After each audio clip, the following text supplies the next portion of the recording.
নজরুল ইসলাম শামীম আসছেন নারায়ণগঞ্জ থেকে। ওয়াও!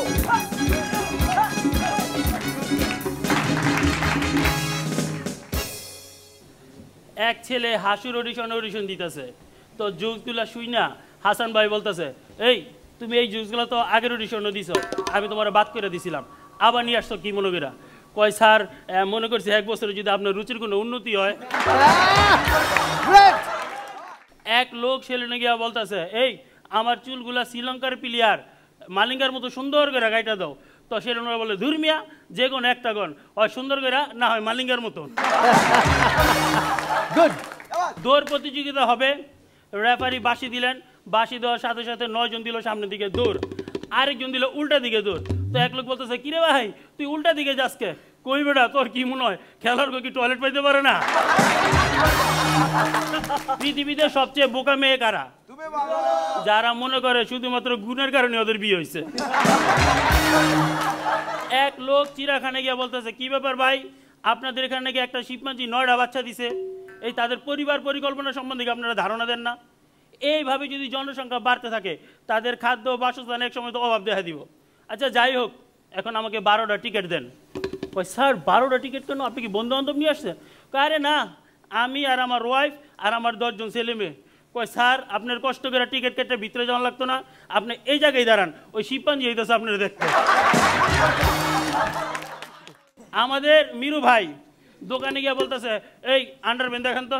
কই স্যার আজকে তো পইরা আছি নাই, কালকে আইছেন। আমাদের মাজার ইসলাম স্যারের সাথে একদিন আমার রাস্তায় দেখা, বললাম স্যার কেমন আছেন? কই খুব ভালো আছি, যতই দিন যায় আমার খালি শক্তি বাড়ে, যতই দিন যায় আমার খালি শক্তি বাড়ে। আমি কই স্যার বুঝলাম না কিভাবে?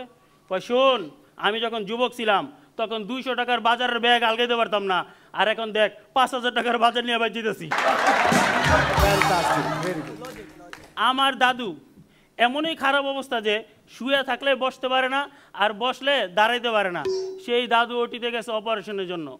কিছুক্ষণ পর দেখি দাদু দৌড়ে গিয়ে ধরলাম, দাদু দাদু তোমার কি হয়েছে, তুমি দৌড়াও কে? আর কইস না, সিস্টারে যখন আমার ইঞ্জেকশন দিতে আইলো তখন কইতাছে, ভয় পাইবেন না, ভয় পাওয়ার কি আছে, ছোট্ট একটা অপারেশন, এতে এত ভয় পাইলে চলে, আর কিছু হইলে আমি তো আসি। আমি না দাদু ঠিকই তো আছে, সিস্টাররা তো এইসব বললে রুগীরা সাহস দেয়। আরে না, সিস্টার তো আমারে না, ওই ডাক্তারের সাহস দিতেছে। তো এবার জরিনা রাস্তা দিয়ে গান গাইতে গাইতে যেতেছে, রূপে আমার আগুন জ্বলে যৌবন ভরা অঙ্গে, রূপে আমার আগুন জ্বলে যৌবন ভরা অঙ্গে। এইটা দেখে মিরু বার করে, ওই মেয়ে এইদিকে আয়, তোর রূপে যদি এতই আগুন জ্বলে তো তোর কোনো বয়ফ্রেন্ড নাই কাকে? আল্লাহ কি যে বলেন, বয়ফ্রেন্ড কি করে থাকবে, আমাকে ধরলেই তো ওদের হাত জ্বলে যায়।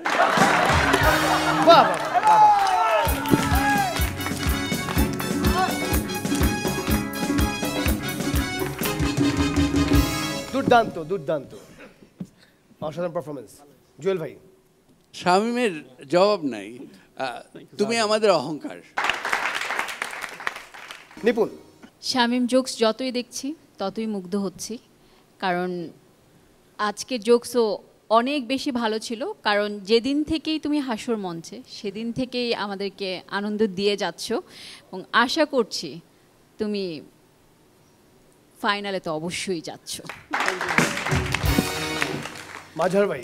শামীম, তুমি যখন এন্ট্রি নিচ্ছিলে, আসছিলে, তখন মনে হচ্ছে যে শীতলক্ষায় জানি না জোয়ার আসে কিনা, কিন্তু তোমার হাসিতে জোয়ার এসেছিল ঢোকার সাথে সাথে, শীতলক্ষায়ের জোয়ার দেখেছি। ধন্যবাদ শামীম তোমাকে। বাহ বাহ, নজরুল ইসলাম শামীম।